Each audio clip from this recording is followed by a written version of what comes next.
하나님께 인정받는 사람이란 제목으로 함께 말씀을 나누고자 합니다. 제가 방금 제목을 이야기했는데 오늘 말씀의 제목이 뭐일까요? 네, 이 자리에 계신 모든 분들이 하나님께 인정받는 분들이 되시기를 간절히 소망합니다.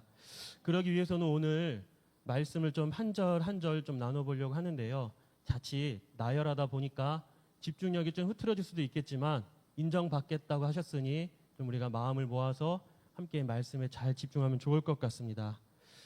디모데전서를 보면 교회 안팎으로 많은 어려움과 도전이 있었음을 알 수가 있습니다. 거짓 교사들이 있었고요, 이단이 있었고 거짓 가르침, 거짓 복음이 있었습니다. 그리고 그 어려움들을 감당하며 교회와 성도를 지켜냈습니다. 그리고 그 어려움을 이겨낸 방법은 다름 아닌 진리, 올바른 교훈, 복음으로 이겨냈습니다. 결국 교회가 세워진 이래로 그리고 오늘에 이르기까지 그 생명력은 여전히 이어지고 있습니다. 그런데 교회가 진리와 복음을 지켜내며 지금까지 생명력으로 살아내며 승리할 수 있었던 또 다른 이유는 바로 사람입니다. 다시 말해서 사람을 세워서 직분자를 임명하여 하나님의 일, 교회의 사명을 감당하게 했기 때문입니다. 여러분, 직분은 누가 주는 것이죠? 지난주 금요일 연합구역 예배 때 담임 목사님께서 말씀하셨는데, 직분은 누가 주는 것이죠? 아니죠. 담임 목사님 주시는 거죠. 라고 그대로 얘기하셨습니다. 그렇게 얘기하시면 담임 목사님께서 서운해하실 것 같은데, 그런데 그렇죠. 하나님께서 주시는 것입니다. 직분자를 세우고 그 직분자가 자신의 자리에서 교회의 일을 잘 감당하면서 교회와 진리와 복음을 지켜냈다는 것, 그리고 한 걸음 더 나아가 교회가 건강하게 되는 그러한 모습을 볼 때, 그렇다면 그 직분자를 어떤 사람으로 세우는가가 참 중요합니다. 성경에 보면 몇몇 직분이 나옵니다. 오늘 우리가 보는 본문의 바로 앞부분에 보면은 감독이 나옵니다. 오늘로 치면은 목사님들이나 장로님들이 되겠죠. 또 성경에서는 장로에 대해서도 자세히 말씀을 합니다. 그리고 오늘 우리가 읽은 본문에 집사가 있습니다. 그런데 사도행전 6장에서도 이 집사에 대해서 말씀을 합니다. 사도들이 말씀을 전하고 성경을 가르치는 것, 또 기도하는 일에 집중하고 전념할 수 있도록 하며 교회의 일을 돕는 분야에 직분자들이 세워지는데 그 직분이 바로 집사입니다. 그리고 그 결과가 어떻게 됐는가 하면 하나님의 말씀이 점점 왕성해지고 제자의 수가 더해지며 허다한 제사장의 무리가 믿음에 반응하게 되는 일들이 일어났다고 성경은 증언을 하는데, 그 집사들이 했던 일들은 성도의 헌금을 통해서 이루어지는 구제와 같은 사역, 교회를 위해 봉사하고 이웃을 섬기는 일을 감당하고, 더 나아가서는 빌립과 스데반 같이 구제에 머물지 않고 복음을 전파하고 병든 자를 고치는 일까지 헌신을 했습니다. 그 말은 집사들이 하는 일, 그리고 그 직분에 성령 하나님께서 함께 하셨다는 말이 됩니다. 그러니까 집사의 직분은 하나님이 주신 것이 맞습니다. 자, 그럼 이 집사는 어떤 사람들이 집사의 직분을 맡아야 하는가? 오늘 본문에 보면 7가지의 자격이 있어야 한다고 말씀을 합니다. 하나씩 살펴보려고 하는데 먼저 8절입니다. 우리 8절을 한 목소리로 읽겠습니다.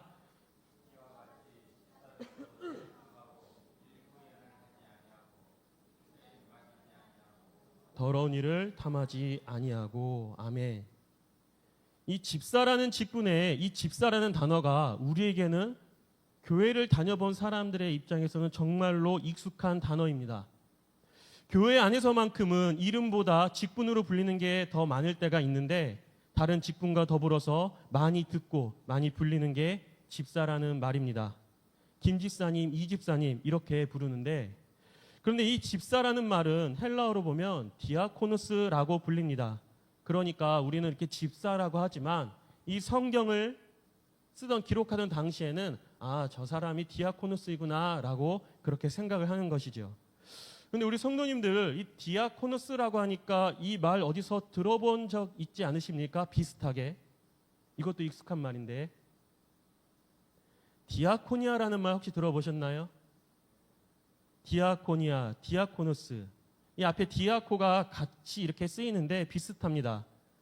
그리고 이 디아코니아가 어떤 뜻이냐면 교제, 섬김, 사김 이런 뜻이 있는데 이 집사라는 뜻의 디아코노스는 우리말로 굳이 바꿔보자면 섬김이 정도가 될 것입니다.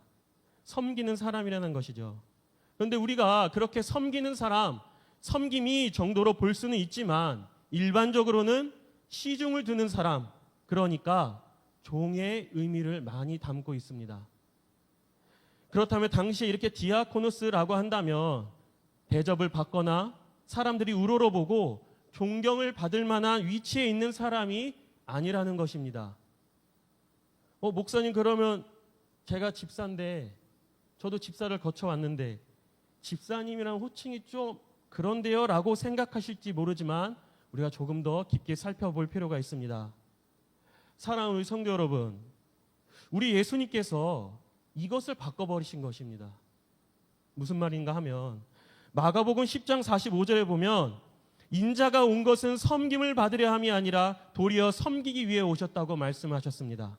섬기기 위해라고 말씀하신 그 단어에도 디아코가 들어갑니다. 우리 성도님들, 예수님이 귀하십니까? 천하십니까? 왜 대답을 안 하실까요? 우리 예수님이 소중하고 귀하십니까? 천하십니까? 귀하시죠. 예, 아멘입니다. 그렇죠. 그 집사의 직분도 귀한 것으로 예수님께서 바꿔주신 것입니다. 그런 이 집사의 자격이 무엇이냐면 첫 번째가 성경에 보니 정중한 것이라고 말씀을 합니다.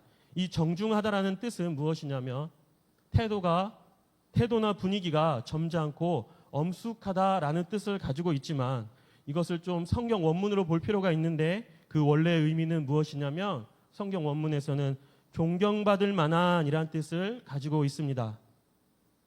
여러분, 좀 아이러니하지 않습니까? 섬기고 봉사하고 남의 시중을 두는 그런 일을 하는 사람을 세우려면 존경을 받을 만한 사람이 그 자리에 자격이 있다는 것이죠. 좀 모순되지 않습니까? 그럼 굳이 그런 자격을 갖춰야 되나? 그냥 겸손하거나 다른 사람을 섬기는 것에 기쁨이 있는 그런 분이 아니라 사람들에게 존경까지 받을 만한 사람이라는 것. 근데 여러분, 이게 바로 은혜입니다. 예수님이 자신의 생명, 그 피값으로 세우신 교회가 세상의 시선과 세상의 방식이 아니라 주님의 방식으로 일을 이루어 가시면서 주님의 시선으로 그 직분자를 세우신다는 것이죠.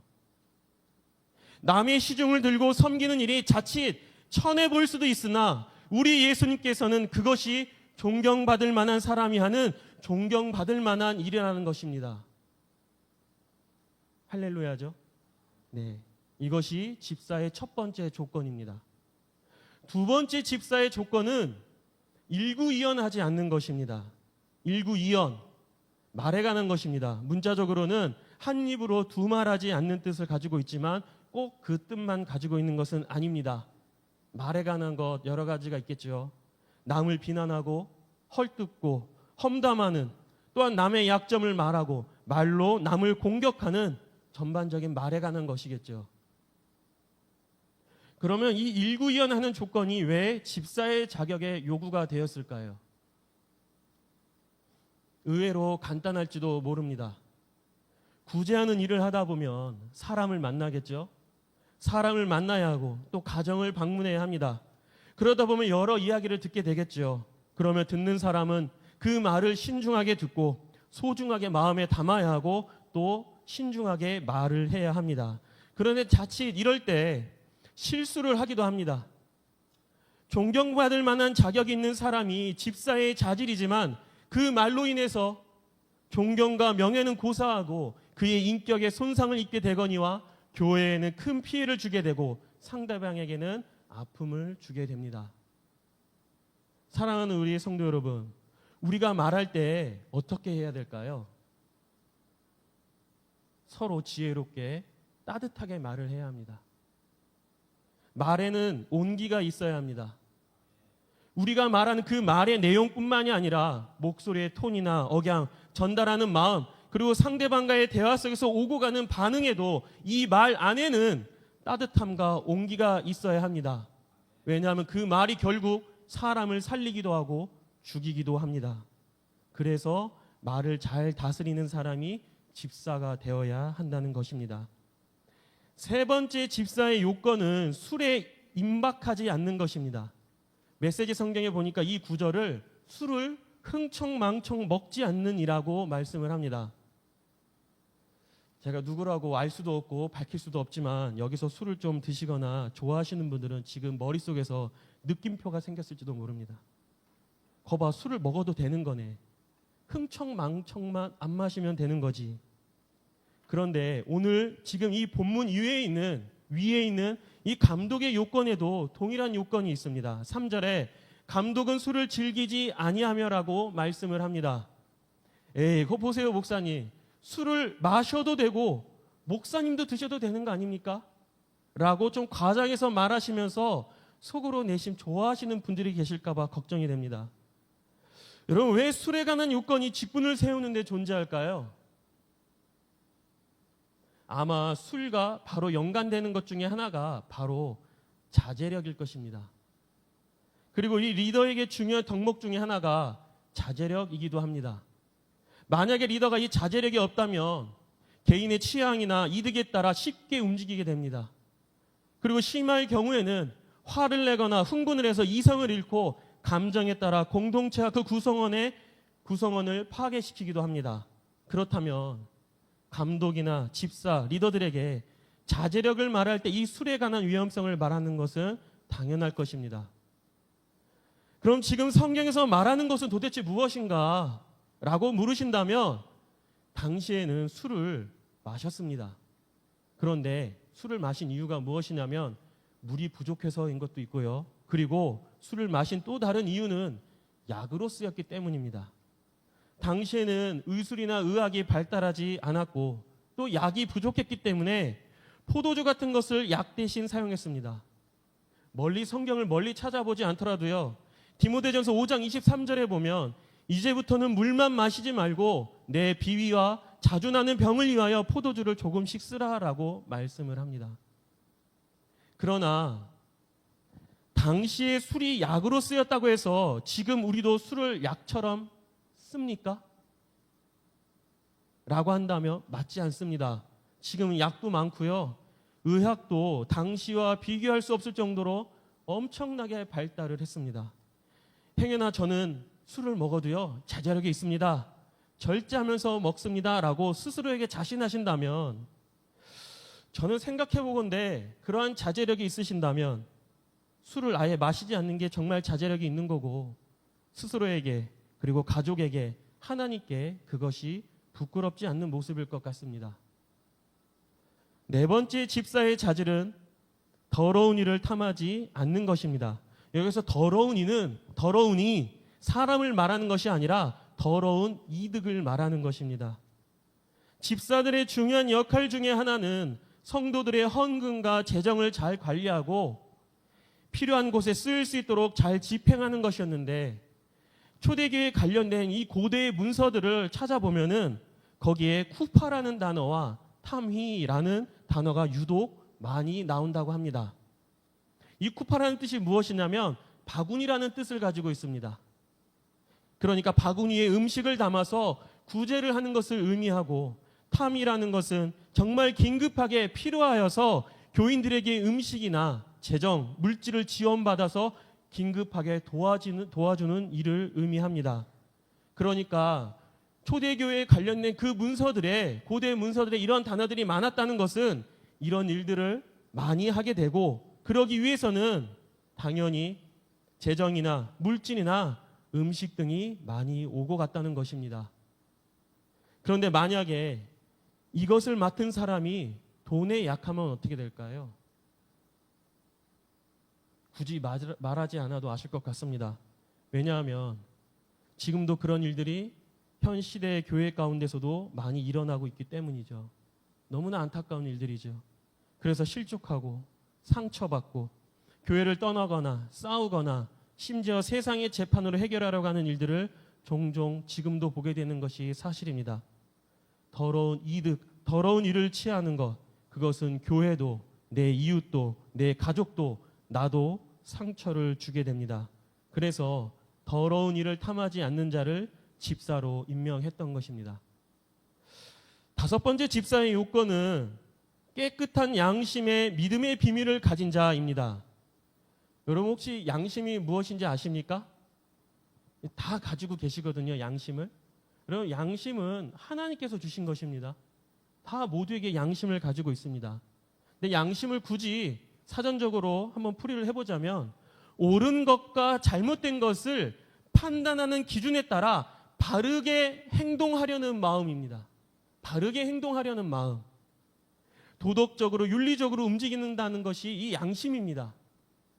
그런데 이 양심이 깨끗하지 못한다면, 양심이 더럽다면 어떻게 될까요? 뭐 당연히 나쁜 짓을 하겠죠. 좀 부끄러운 얘기인데 예전에 제가 저희 아내와 처음 만나서 이제 데이트를 할 때 이제 제가 저도 모르게 주머니에 있던 그 휴지를 버렸습니다. 땅에다가. 어떻게 됐을까요? 저희 아내가 충격을 먹었습니다. 어떻게 목사님이 쓰레기를 길거리에다 버릴 수 있냐고. 바로 주워서 제 주머니에 다시 넣어가지고 집에 가서 버렸습니다. 여러분 잠시만 우리가 마음을 놓아도요 나쁜 짓을 하게 됩니다. 물론 그렇다고 해서 쓰레기에 버린 게 막 죽고 살자의 문제는 아니겠죠. 그리고 그 양심이라는 것은 타인의 것이 아니라 내 안에 있고 내 것이기 때문에 이것이 자칫하면 스스로에게 합리화를 하게 되고 나쁜 짓을 하게 되는데 이것이 점점 심해지면 무뎌지면서 나쁜 짓을 하게 되고 여기에 계속 정당하다고 우기게 됩니다. 그래서 결국에는 나쁜 짓을 해도 크게 감흥도 자극도 반응도 없는 지경에 이르게 되죠. 그러다가 죄를 짓게 되는 겁니다. 여러분 나쁜 짓을 하는데 믿음이 생기고 믿음이 자랄 수 있을까요? 마가복음 1장 15절을 보면 예수님께서 복음을 전하시되 이렇게 말씀을 하십니다. 이르시되 때가 찼고 하나님의 나라가 가까이 왔으니 회개하고 복음을 믿으라 하시더라. 회개하고 복음을 믿으라. 그런데 예수님만 그렇게 말씀하신 것이 아니라 사도들도 그렇게 전합니다. 사도행전 20장 21절에 보면 사도 바울이 이렇게 전합니다. 유대인과 헬라인들에게 하나님께 대한 회개와 우리 주 예수 그리스도께 대한 믿음을 증언한 것이라.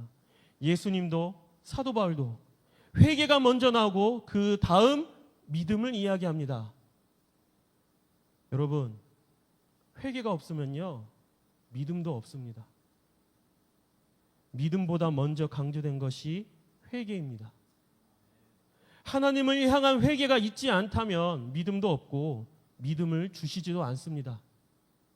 하나님 앞에서 진실된 그리고 온전한 회개가 있을 때 그 회개한 마음밭에서 예수 그리스도에 대한 믿음이 싹트게 되는 것입니다.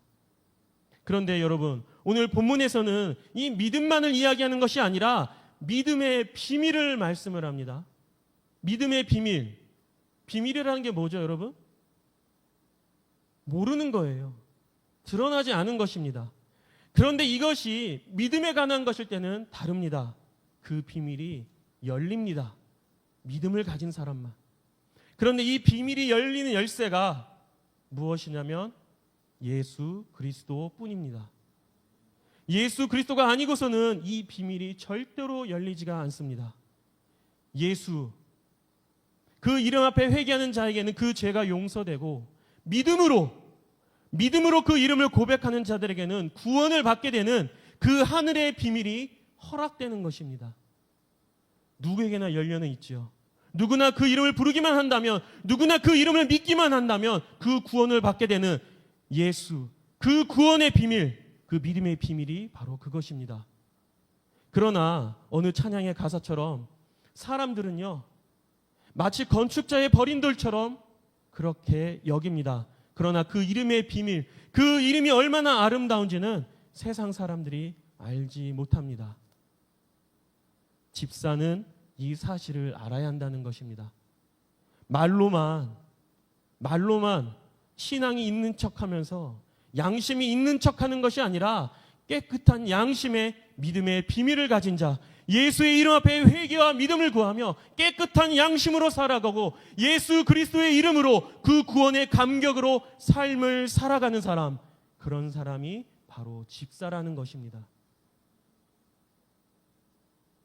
여섯 번째 집사의 자질은 바로 시험하여 보고 그 후에 책망할 것이 없을 때입니다. 이 말은 그냥 무턱대고 집사를 세우면 안 된다는 것입니다. 그 말은 오늘 본문을 볼 때 세상도 섬기고 교회도 섬기면서 그 경계선 양쪽에 모두 발을 두고 있는 사람이 아니라 검증하고 잘 세워야 한다는 것입니다. 그렇죠. 세상과 사람들이 교회를 보면서 생각하고 판단할 테니까요. 제가 좀 부끄러운 얘기지만 지금은 절대 그러지 않습니다. 제가 예전에 술 좀 마셔봤습니다. 지금 벌써 눈빛이 이상하신데요. 지금은 절대 그러지 않습니다. 아주 오래전 일입니다. 제가 아주 젊었을 때 일이었는데 친구들과 있는 자리에서 제가 한번 결심을 했습니다. 나는 예수님을 믿으니까 이제 술을 안 먹을게. 너희가 진짜 내 친구라면 나를 받아주고 나를 인정해주라. 단 너희랑 모일 때는 내가 항상 너희를 챙겨주고 더 이야기 많이 들어주고 더 많이 웃겨줄게 라고 조건을 달았습니다. 그러자 한참 동안 정적이 흐릅니다. 딱 한 명 빼고 다 인정해줬습니다. 그런데 그 한 명이 뭐라고 했냐면요, 소리를 바락 지르면서 너만 교회 다녀, 나도 권사 딸이야 라고 하면서 저에게 소리를 질렀습니다. 너무 창피했어요. 제가 뭐라고 대답했냐면 나만 교회 다녀, 넌 권사 딸이고 라고 말해줬습니다. 여러분, 열심도 중요하죠. 열심만 그런데 있어서도 안 됩니다. 시간이 지나면서 그 사람에게서 덕이 없다면 그의 행실로 인해 상처가 생깁니다.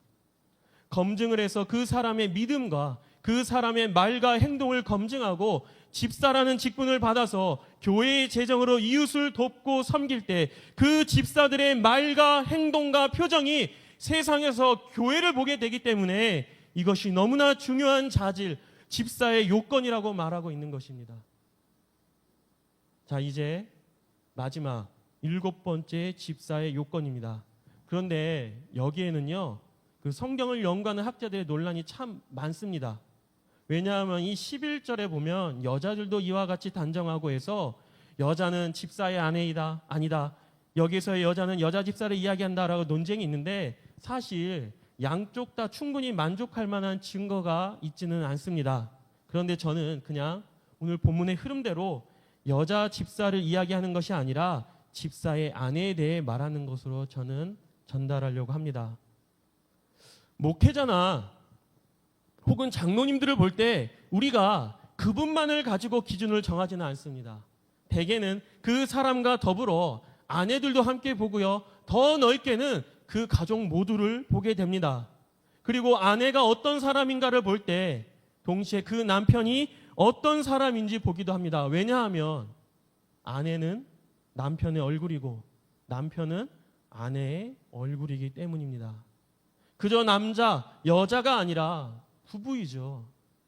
이 부부에 관한 것은 이미 성경에서 창세기에서부터 돕는 배필로 말씀하고 있을 정도로 정말 중요하고 아름답고 신비로운 관계입니다. 특별한 것이죠. 그리고 이것은 단순히 부부를 넘어 가족, 가정을 의미하기도 합니다. 그렇죠. 이 11절에 이 가정이라고 넣어보면은요, 그 의미가 그렇게 달라지지가 않습니다. 가족 모두가 서로 존경하고 아껴주며 서로 헐뜯지 않고 절제력이 있으며 성실한 아내, 그러한 가정.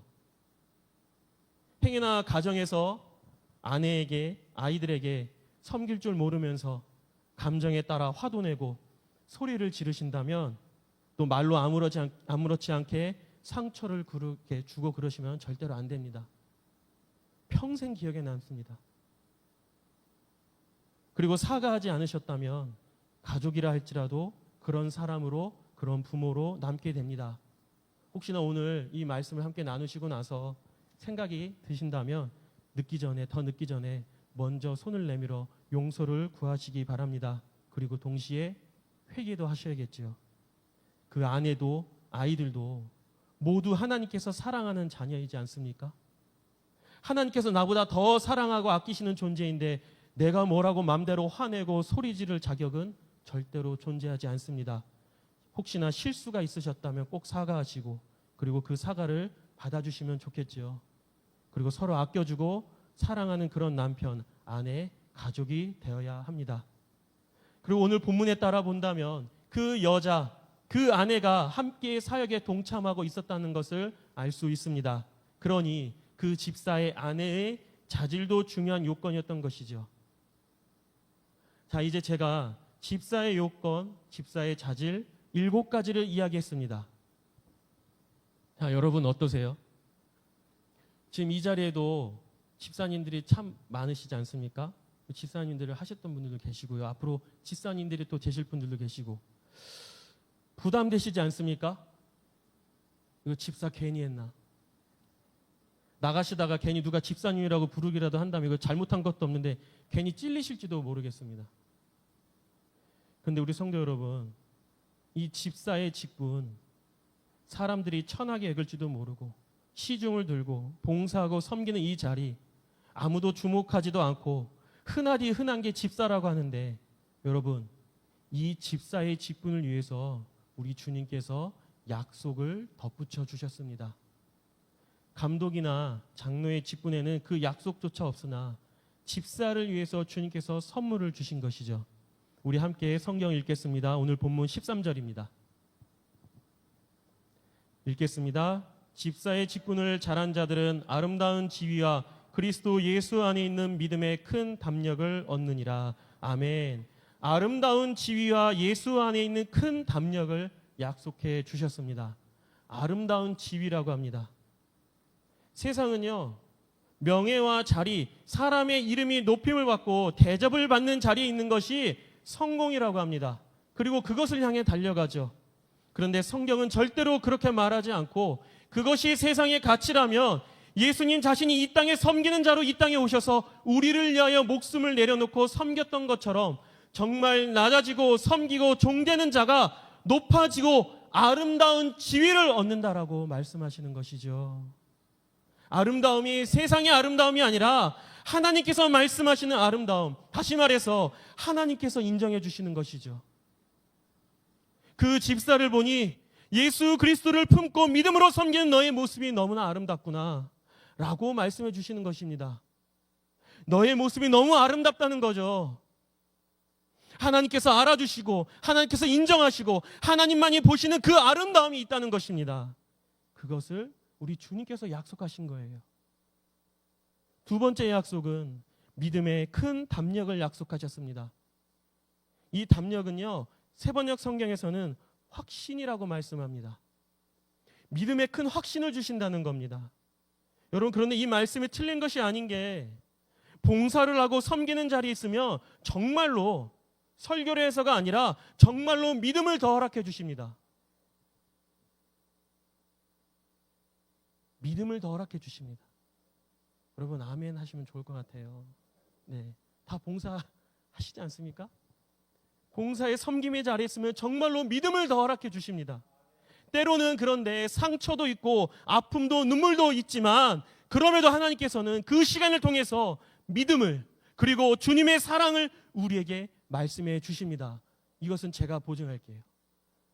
틀림없는 사실입니다. 그렇죠. 집사의 직분을 감당하는 것은 절대로 쉬운 것이 아닙니다. 그러나 그 걸음걸음을 하나님께 의지하고 하나님만 바라보면서 주님의 마음으로 세상과 이웃과 영혼을 바라볼 때, 그리고 그때마다 순종으로 나아갈 때 주님의 음성을 더 가까이 듣게 되는 것이죠. 주님의 뜻을 조금씩 더 알아갈 수 있게 되는 것입니다. 주님의 확신을 얻는 삶을 허락해 주신다는 것이죠. 사랑하는 우리 성도 여러분, 지금 이 자리에 계신 우리 집사님들, 혹시나 나는 그런 7가지 자격이 있어시 된 것이 아니라고 말씀하실지도 모릅니다. 그러나 하나님께서 주셨습니다.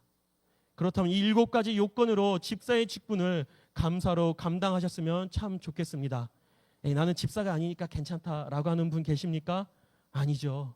이 말씀은 집사에게만 해당하는 것도 아니고 감독과 장로에게만 해당하는 것이 아니라 우리에게 모두에게 허락해 주시는 말씀입니다.